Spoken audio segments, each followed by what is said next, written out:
Okay, so here we are off to Sydney. My daughter's taking me to see the #1 ophthalmologist, eye specialist in Australia, Professor John Grigg. It's an hour and a half drive, and we'll probably try to record some stuff when we're there.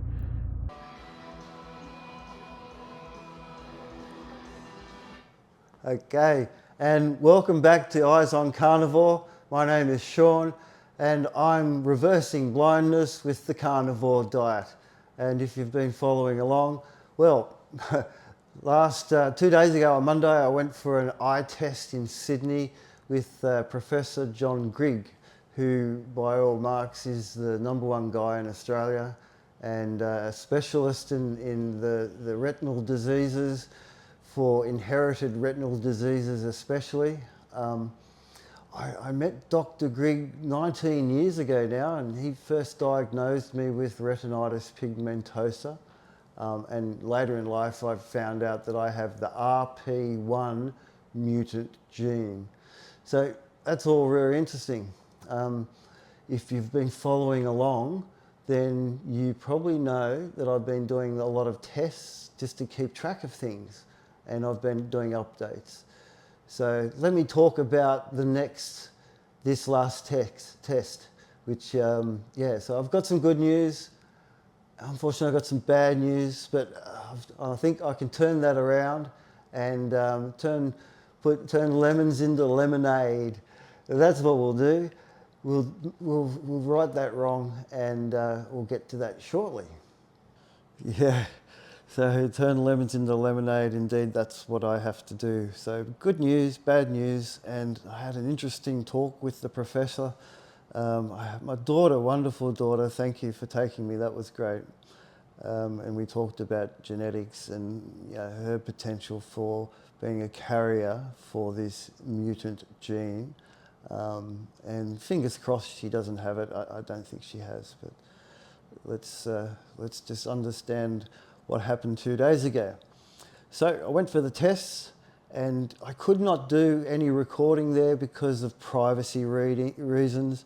I was able to get a few bit of footage when at the test machine, but as you could appreciate, can't really take pictures and video of other patients, or the staff, or any of the actual testing. This is an OCT scan, scanning both eyes with the machine. It takes photographs at the back of the eye, of the optic nerve and other associated parts.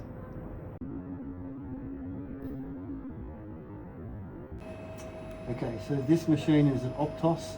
It takes photos of the eye. You do one eye at a time, very bright flash. So machine Optos. Okay, so this is a visual field test. Basically, lights come on the screen, you look straight ahead and press a button when you see a light. This is the test that I don't do very well because I have in both my eyes constant flashing between 10 and 50 hertz. So being able to see flashing lights on the screen is extremely hard. I would have loved to have talked to the professor on camera. Because he downloaded a lot of information, and I'm going to share that with you. So I did the tests, and all went good except for one. The one I was hoping the most to have an improvement, or at least not be bad, and it was. So, yeah, so the visual acuity test is the test that you look at the letters on the screen, what can you see, and you goes down smaller and smaller. My last test was 2 weeks ago, and I got 2 letters on the 7.5 line, and I think 3 or 4 letters on the 6/9 line. So that test was really good, and I got 1 letter in my left eye. The first time I've been able to see anything on the chart with that eye, which was quite an exciting moment. I'm still pretty elated about that. So the test went bad. I got a 6/12, which is about the same as what I had, say, the start to mid 2024. So the test was bad. I I couldn't see anything with the left eye, and yeah, I couldn't see as many of the letters with my right eye.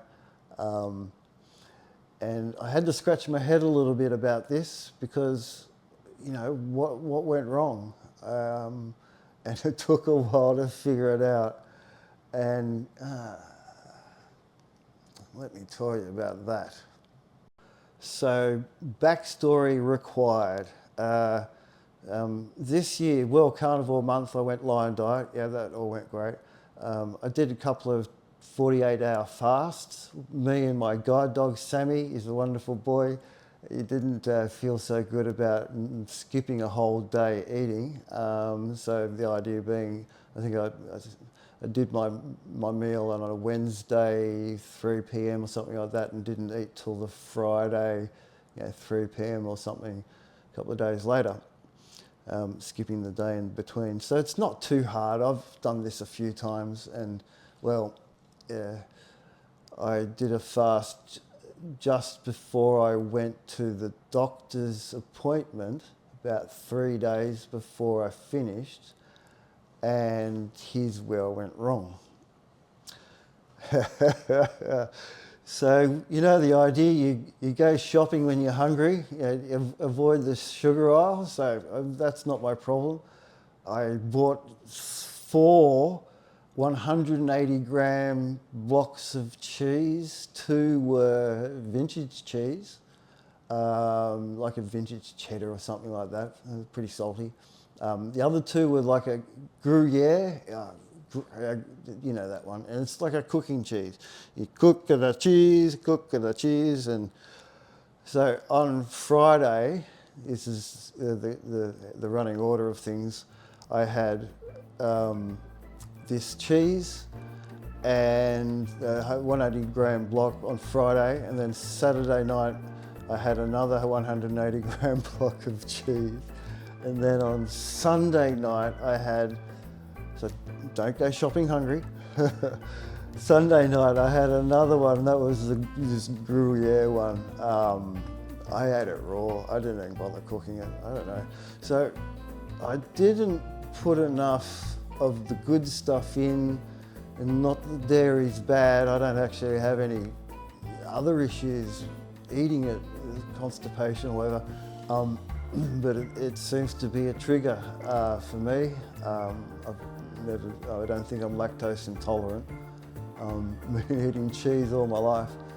So what happened was I went to the appointment on the Monday, the day after, eating all this cheese, and I have to admit, and some macadamia nuts. Don't go shopping hungry. I bought a heap of meat, of course. I'm looking forward to a lamb roast. It's just sitting on the counter now, it's soft. And so I did the tests with the doctor, and the result was bad because I was bad. I mucked up, guys. I let myself down, and I kind of feel like I've let you down, so sorry. Anyhow, I mean, I've done this test before. How many times have I tested dairy? I've tested them all. The only one that seems to be not so bad is raw milk, but you know, I wasn't doing an eye examination days after, and some Greek yogurt.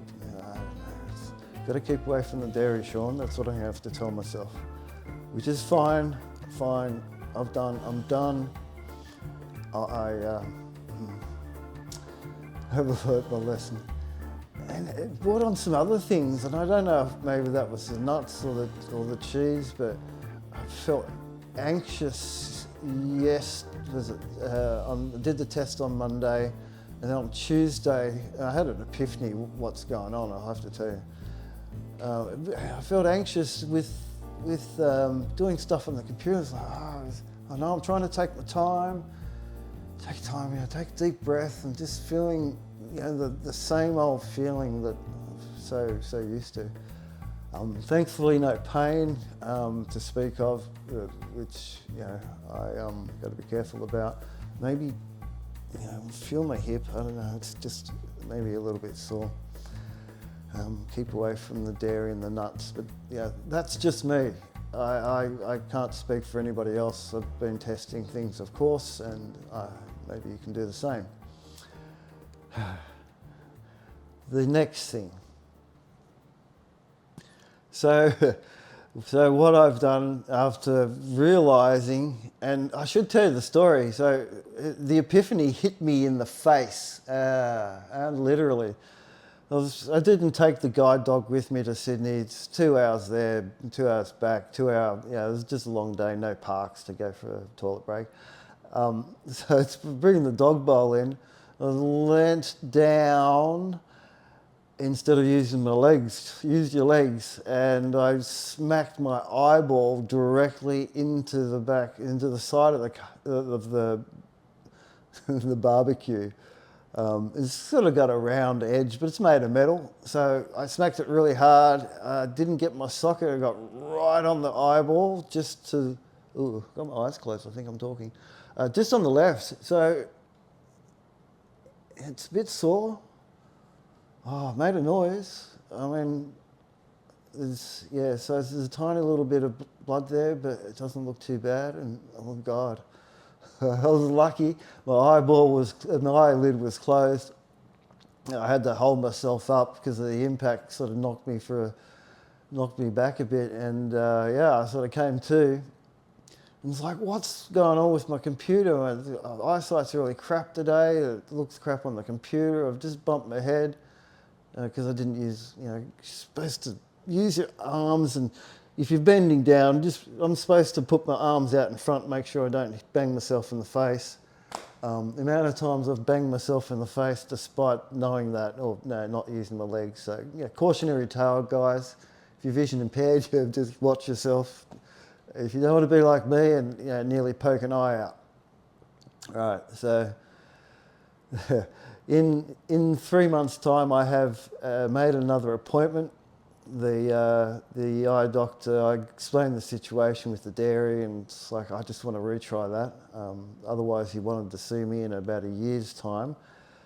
So the end of April, I will go for another test, do the same thing again, not have any dairy in the meantime, stick mostly to the lion diet. I might have some blueberries. They've never seemed to be a problem. And I do put some lemon juice on my fish, my oysters. That's not lion diet. I was going to have some eggs. I think I still want to refuel from the 48-hour fast. And I did 2 of them in a month. So the dog's lost weight. I've lost weight. I feel fine, other than banging my head. Test in 3 months' time. And fingers crossed, I get a better result than last time. Oh, that was all my fault, Oh, fuck, man. I'm a bit disappointed in myself. I should have known, because I've tested this over. Anyhow, I'm going on about this. So, next thing's next. I need to talk about the professor. I talked to the professor after all the eye examinations. And he was really good, very nice gentleman. I've met him, like I said, 19 years ago. And we chatted about stuff, including the following. Yes, so the interview with Professor Grigg was fantastic, really. He's a fountain of information, a very smart guy. The test results, as I said, he just went through them, the imaging and all the rest of it. That's high level. He said you've got a patch of good retina cells in your right eye that remain functional, and he sort of agreed that the improvements that I had were quite remarkable. I did send him all the test results recently, and basically all the history. So we talked about that. We talked about the genetics in relation to my daughter and myself and other family members, extended family, for example. Found out that there's only 4,000 families in Australia with this particular condition. I'm not too sure if that was RP in general or my particular RP1. I think it might be the former rather than the latter. So, all people with an inherited retinal disease called RP. It was a really interesting time. We talked about the carnivore diet. Yeah, I basically said I'm doing the zero carb. This is how it's sort of panned out. Started by doing a 2-day fast, and I went pretty quickly to carnivore. Found out that I had this improvement in my eye, my vision, what I could see was getting better and better. Cataract operation in one eye, right eye, and it kept on getting better and better months later. And yeah, obviously I put the case, told him that my left eye, the last test was, and the cataract operation was done August last year. So at the point I'd seen him, I got one letter in there. But, the one that I did on Monday was a disaster. Anyhow, so we talked about the zero carb diet. We talked about the carnivore diet. I explained the situation. Basically said, that's great. It's probably what's helped. And pretty much that's it. He wasn't sort of clapping his hands, jumping for joy. He didn't he didn't say anything negative. He didn't say anything at all really about it. It was just like, great, just keep doing it. It's working, so that's great. I have asked them to, I haven't checked my email today, I have asked them to send me the report of all the imaging and all the stuff and the test results. So I might have to chase them up about that because I need to forward that along to other people that are following my case and writing the case up. It's an interesting thing. So I've been asked to get an ERG test. It's an electrophysiology test. They put electrodes on your eyelids and on your head. And then that's what they had. What's they had in 2011 when I think I last tested. So I got diagnosed 2006, 2011. I went overseas and I did some stem cell transplant stuff, and so they had this electrode, this ERG test then. But he was pretty adamant that it's probably not necessary. We wouldn't see much of a difference. They've already got what you got years ago, so you can get an updated one, but it won't matter too much. So I'm not quite sure what that's about. He did sort of add in, the test equipment that he's got there now is far advanced, lasers and all this stuff that can see the optic nerve and all the layers. So photoreceptor cells, rods and cones, you've got bipolar cells, you've got ganglion cells, and he talked about those a little bit. And then you've got the horizontal cells and the amacrine cells.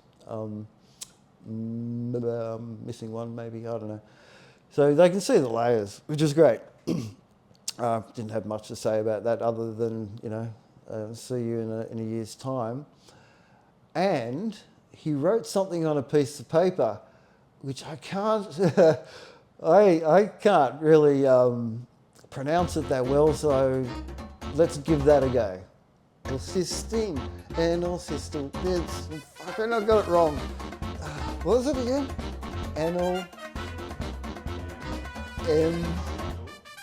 Is it M? N-Acetyl Cysteine. N-Acetyl Cysteine. N-Acetyl Cysteine.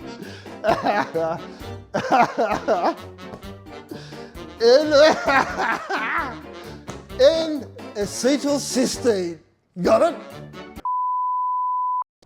So, yeah, this stuff is called NAC, and turns out I actually have some. This stuff, you should smell it. I can't even describe what smell that is. It's kind of fishy. I don't know, NAC. So yeah, I had some of this sitting on the shelf. I don't take it, I don't know why. It just smells funny and I don't know much about it. I'll have to research NAC a little bit more. These are 600-gram tablets. Apparently it says the milligram, sorry, thank you. Apparently there's a 1200 milligram dosage recommendation according to what the doctor, Professor Grigg wrote down. NAC. What else can I tell you? So, yeah, I can't tell you about NAC because, you know, I don't know much about it. I can't even say the word properly, which is fine, I don't have to. So there's my update, guys. The doctor loves the idea of eating meat to help my eyesight, and I don't know about yours. This is no way advice. This is just me telling my story. It's all I can do, and you know, I've got wonderful support from people, which is just, I'm pretty happy. I'm really happy, actually. Yeah, I've had a bit of luck recently, and I think I'll talk about that, well, maybe talk about that in the future. But anyhow, thanks for listening. Please like, subscribe, hit that notification bell, you know, make it jingle, whatever you want to do. It's all good with me. Leave a comment, tell me what you think, and I'll see you in the next one. Thank you.